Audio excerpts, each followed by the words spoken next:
오늘 본문은 사도 바울이 에베소 장로들과 나누는 눈물의 고별 설교 중에 가장 핵심적인 대목입니다. 바울은 이제 예루살렘으로 떠나며 다시는 얼굴을 보지 못할지도 모르는 동역자들에게 교회를 부탁합니다. 죽음을 예감한 목자의 마지막 유언과도 같은 이 말씀의 핵심은 교회의 소유주와 보호자가 누구인가에 있습니다. 바울은 먼저 교회의 본질을 정의합니다. 교회는 단순히 사람들의 모임이 아니라 하나님이 자기 피로 사신 사람들의 모임이라는 것이죠. 여기서 하나님의 자기 피는 예수 그리스도의 희생을 말합니다. 이게 무슨 의미일까요?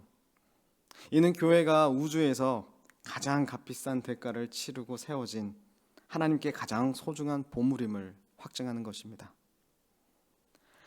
그리고 이어서 바울은 이 소중한 교회가 처할 안팎의 위기를 경고합니다. 밖으로는 사나운 이리가 침입하고 안으로는 어그러진 말로 제자들을 유혹하는 자들이 일어날 것입니다 라고 얘기하는 것이죠. 이때 바울이 내놓은 대안은 지도자의 카리스마나 조직력이 아니었습니다. 그는 장로들을 주와 및 은혜의 말씀에 부탁합니다. 교회를 지킬 힘이 지도자의 카리스마나 조직력에 있지 않음을 알았던 것이죠. 사람이 교회를 세우는 것이 아니라 오직 하나님의 말씀이 사람을 든든히 세울 수 있기 때문입니다. 본론으로 넘어가기 전에 이해를 돕는 당시 문화를 곁들인 비유로 설명을 더해보겠습니다. 중동의 목자들은 양떼를 지키기 위해 밤을 지새우면서 지팡이를 놓지 않습니다. 양을 치는 자들에게 지팡이는 양을 노리는 이리를 내쫓아내고 잘못된 길로 가는 양들에게 방향을 일러주는 중요한 물건입니다. 이 지팡이는 31절에 바울의 눈물 섞인 훈계와 같았습니다. 그러나 이제 바울은 자신이 지켰던 양떼를 떠나야 합니다. 바울은 지금 자신의 사역적 지팡이를 내려놓으며 가장 완벽한 목자이신 하나님의 말씀이라는 손에 교회를 맡기고 있는 것입니다. 지도자가 바뀌고 지도자가 쓰는 지팡이가 바뀌어도 양떼인 교회가 안전한 이유는 목자 대신 하나님, 은혜의 말씀을 보내실 하나님이 그대로이시기 때문입니다. 우리는 바울의 경고 중에 이제 30절을 보면서 주목하기를 원하는데요. 여러분 중에서도 제자들을 끌어 자기를 따르게 하려고 어그러진 말을 하는 사람이 일어날 줄을 내가 아노라고 바울은 얘기합니다. 외부의 핍박보다 더 무서운 존재, 그리고 내부에서 일어나는 자기 우상화를 지목하고 있습니다. 하나님이 우리를 보호하시고 변치 아니하시는 분은 분명한데 우리가 그 안에서 변하는 존재들이라는 것이죠. 왜요? 주일 말씀처럼 우리는 자기 안에 우상을 자꾸 세우는 우상 숭배자들이기 때문입니다. 우리는 종종 지체들이 그리스도의 피로 사신 존귀한 자임을 잊어버리는 상태가 됩니다. 언제요? 내 안에 우상을 세우고 경배하기 시작할 때 말이죠. 그 결과 우리 안에는 세 가지 치명적인 죄의 열매가 맺히게 됩니다. 첫째는 양떼를 나의 소유로 삼으려는 욕망입니다. 주일 말씀 생각하면 스스로 질문해 보면 좋겠습니다. 교회 안에서 우리가 헌신하고 봉사하는 이유가 정말 그리스도의 영광을 위해서인가? 정말 순수하게 100% 그리스도의 영광을 위해서인가? 아니면 교묘하게 나의 영향력을 확장하기 위해서인가? 바울은 사람들이 자기를 따르게 하려고 하나님의 말씀을 뒤튼다고 말합니다. 이것이 바로 자기 우상화의 본질입니다. 그래서 내 생각과 다른 사람을 쉽게 비난하거나 바울이 경고한 것처럼 나를 따르게 하려고 하나님의 말씀보다 내 목소리를 높일 때가 있습니다. 이 내 목소리에는 나의 감정과 동조하는 소리를 찾아 증폭시키는 일도 포함합니다. 내가 없으면 공동체가 안 돌아갈 것 같고 내 말에 사람들이 움직여야 마음이 편하다면 우리는 어느새 하나님의 보좌에 나라는 우상을 앉혀두고 있는 것입니다. 목회자나 교회 직분자들이 이 유혹에 빠지는 경우가 많습니다. 우리 성도님들에게 목회자와 직분자들을 위한 우리 마을장님들을 위한 간절한 기도를 요청합니다. 또 다른 죄의 열매는 영적 허영심입니다. 우리 교회에서 본문에 어그러진 말을 할 때 대놓고 악한 말을 하지 않습니다. 오히려 가장 성경적인 지식을 동원해 어그러진 말을 합니다. 거룩한 말을 사용합니다. 그 목적이 그리스도를 높이는 것이 아니라 나의 권위와 인정이라는 내면의 우상을 만족시키는 데 있기 때문에 그렇게 쓰는 것입니다. 내 기도가 응답받아야 하고 내 사역이 성공해야 하고 내 지혜가 칭송받아야 한다는 강박은 결국 교회를 그리스도의 피로 사신 곳이 아니라 나의 가치를 증명하는 무대로 전락시켜버립니다. 이것은 은혜의 도구를 이용한 영적 허영심에 지나지 않습니다. 마지막 세 번째는 하나님보다 나의 의를 더 신뢰하는 죄입니다. 바울은 밤낮 쉬지 않고 눈물로 훈계했습니다. 그러나 그 눈물의 결론은 나를 기억하라가 아니라 주와 및 그 은혜의 말씀에 부탁하노라 였습니다. 반면 우리 안의 죄성은 끊임없이 사람들의 시선을 주님이 아닌 나에게로 돌리려 합니다. 저 정말 칭찬받기 원하는 자인 것 같습니다. 뭔 일을 하면 잘했다.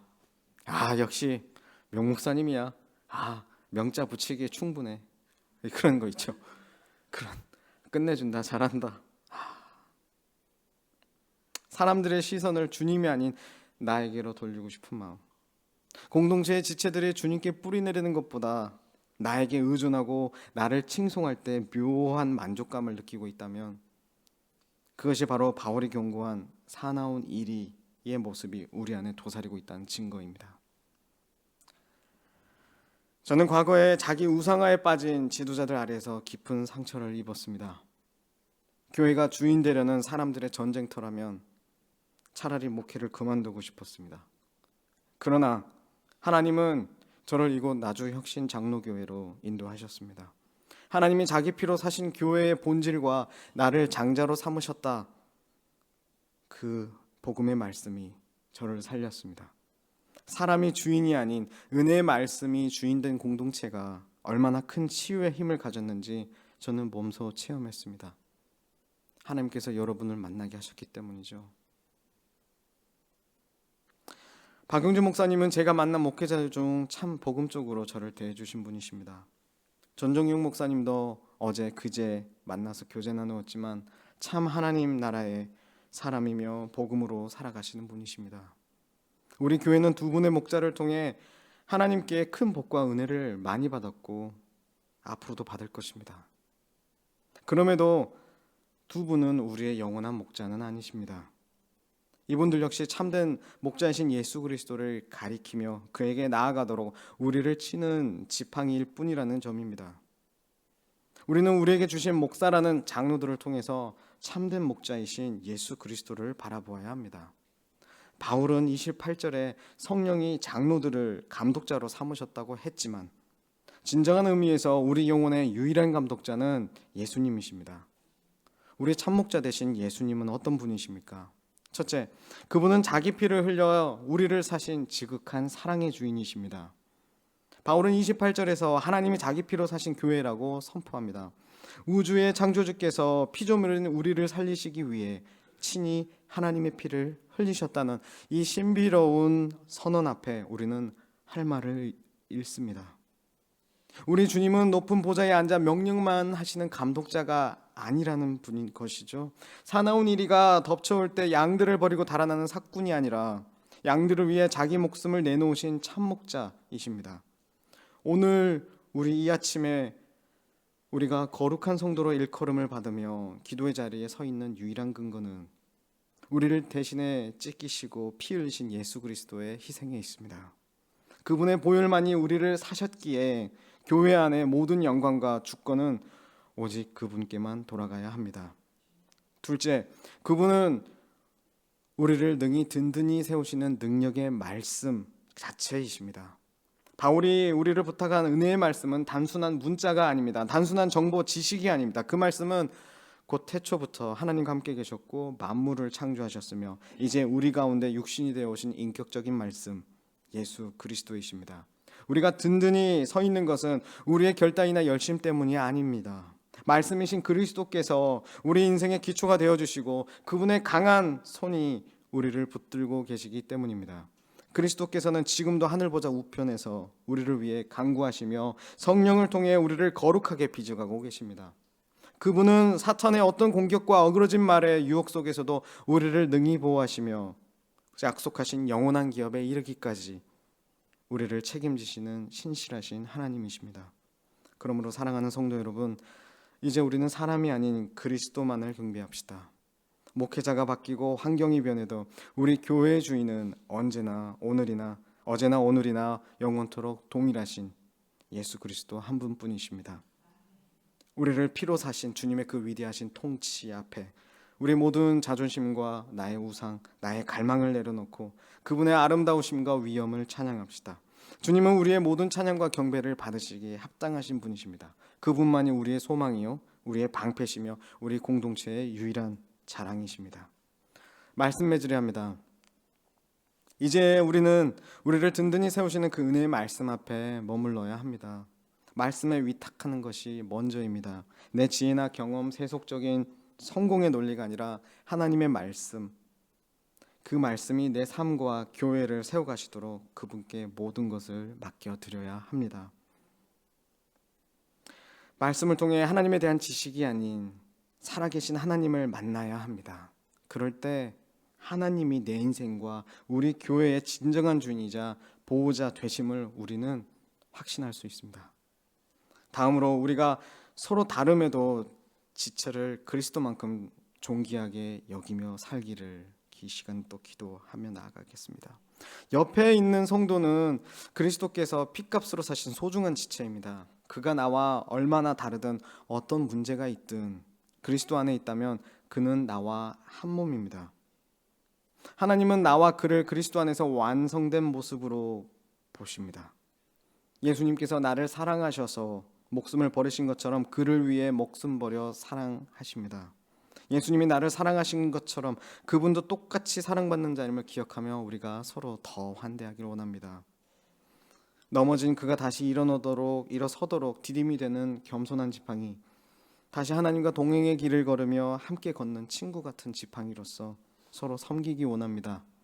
또한 다음 달 파송하게 되는 목사님 가정과 나주숲교회를 이룰 가정들을 우리는 지금 시간이 되는 대로 마음껏 축복하며 보내기 원합니다.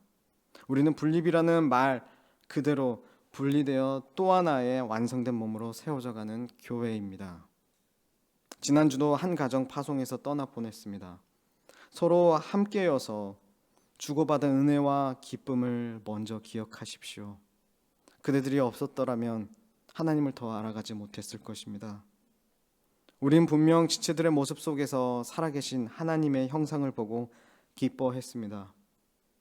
그리고 세상도 진리를 말합니다. 있을 때 잘하라고. 이제 기도로 나아갑니다. 하나님은 말씀으로 세상을 창조하셨고 이제 그 은혜의 말씀으로 우리를 교회가 되게 하십니다. 바울의 눈물과 그리스도의 피가 만난 이 복음 위에 우리 나주혁신장로교회와 나주숲교회가 은혜로 든든히 세워져 가기를 주님의 이름으로 축복합니다. 우리 기도로 나아가시겠습니다.